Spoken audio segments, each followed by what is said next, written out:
राधे राधे, हरे कृष्णा। कैसे हो आप सभी लोग। अगर आज मैं आप लोगों से बोलूं जय माता की तो शायद कोई अतिशोक्ति नहीं होगी, क्योंकि आज की वीडियो नवरात्रि स्पेशल वीडियो है और आज मैं नवरात्रि से संबंधित ही वीडियो बनाने जा रही हूँ। नवरात्रि का पावन त्योहार चल रहा है। वैसे तो नवरात्रि साल में 4 बार आती है, 2 गुप्त नवरात्रि होती है और 2 जागृत नवरात्रि होती है। गुप्त नवरात्रि की पूजा अर्चना वंदना जो लोग करते हैं वो साधु संत समाज होते हैं और जागृत नवरात्रि की पूजा अर्चना वंदना हमको बोला जाता है। इस नवरात्रि में 5 ऐसे संकेत मैं आप लोगों को बताने जा रही हूं। अगर आपके सपन में ये 5 चीजें आ रही हैं तो फिर आप समझ जाइए कि माता रानी आपकी पूजा अर्चना वंदना से अत्यधिक प्रसन्न है और वो आपके घर में किसी ना किसी रूप में जरूर आने वाली है। देखिए, कहते हैं कि नवरात्रि अर्थात 9 दिन के त्योहार में माता रानी आपके घर पे धरती लोक पे ही वास करती है। आपके घर पे किसी ना किसी रूप में अवश्य आती है अगर आप सच्चे दिल से उनको बुलाओ। 9 दिन तक माता रानी धरती लोक पे वास करती है और जो भी भक्त उनकी सच्ची श्रद्धा भक्ति से पूजा अर्चना वंदना करता है वो उनके घर में जरूर आती है, चाहे वो खेत्री के रूप में आए, चाहे वो 9 दिन की जोत के रूप में आए। लेकिन अगर नवरात्रि में आपको ये 5 सपने दिखाई दे रहे हैं तो समझ लीजिए कि माता रानी का आगमन आपके घर पे हो चुका है, क्योंकि ये 5 सपने संकेत देते हैं कि माता रानी जो है वो आपके घर पे आ चुकी हैं। आपकी पूजा अर्चना वंदना से माता रानी अत्यधिक प्रसन्न है। तो चलिए अधिक विलंब न करते हुए सबसे पहला सपना ले लेते हैं। सबसे पहला और शुभ संकेत है हाथी। अगर आपको सपने में हाथी दिखाई दे रहा है तो इसका ये मतलब है कि माता रानी का आपके घर पे आगमन होने वाला है।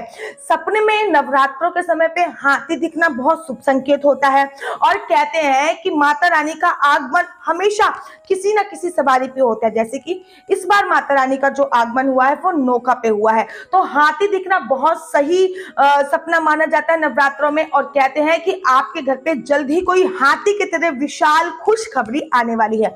नंबर दूसरी चीज है सिंह अर्थात शेर। माता रानी की सवारी मानी जाती है सिंह को और कहते हैं नवरात्रों में अगर आपको सिंह सपने में आता है तो आप दुश्मनों पे विजय प्राप्त करने वाले हो। कोई भी ऐसी उपलब्धि आपको मिलने वाली है, कोई भी केस कानूनी चीज पे आप विजय प्राप्त करने जाते हो। तो अगर आपको नवरात्रों में सपने में सिंह दिखाई दे रहा है तो ये बहुत पॉजिटिव सपना बोला जाता है, बहुत सकारात्मक सपना बोला जाता है।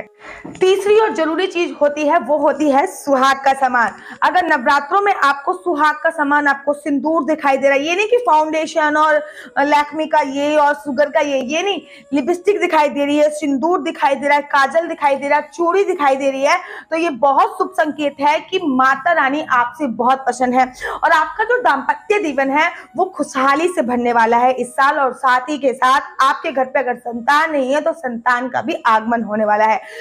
चौथी और बहुत इंपॉर्टेंट चीज है, अगर आपको माता रानी की प्रतिमा दिखाई दे रही है अर्थात माता रानी का विग्रह आपको किसी ना किसी रूप में दिखाई दे रहा है, चाहे वो हंसते हुए दिखाई दे रहा है, चाहे वो क्रोध में भी क्यों ना दिखाई दे रहा हो, क्योंकि माता के 9 रूप अनंत होते हैं। माता काली क्रोध वाला रूप भी होता है। तो माता का विग्रह अगर आपको दिखाई दे रहा है तो आपकी सभी चिंताओं से मुक्ति मिलने वाली है, इस बात का आपको ध्यान रखना है।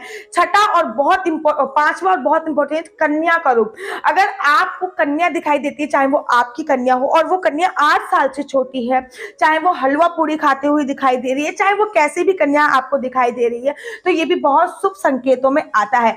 छठा और लास्ट संकेत मैं आप लोगों को बता दूं, अगर आप फ्रूट्स दिख रहे हैं आपके सपने में, फल दिख रहे हैं और आपका व्रत भी चल रहा है और आपको सपने में फल दिख रहे हैं तो माता रानी की कृपा आप पे बरसने वाली है, मान सम्मान में आपकी वृद्धि होने वाली है।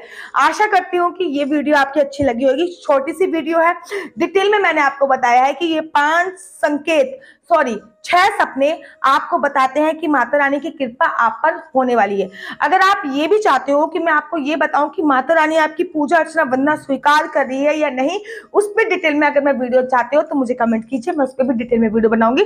आशा करती हूँ कि आपको मेरी वीडियो अच्छी लगती होगी। अगर आपको मेरी वीडियो अच्छी लगती है तो आप अपना यूट्यूब चैनल हरिबोल को लाइक शेयर सब्सक्राइब करना बिल्कुल भी मत भूलिए। तब तक के लिए मुझे दीजिए इजाजत। राधे राधे, हरे कृष्णा।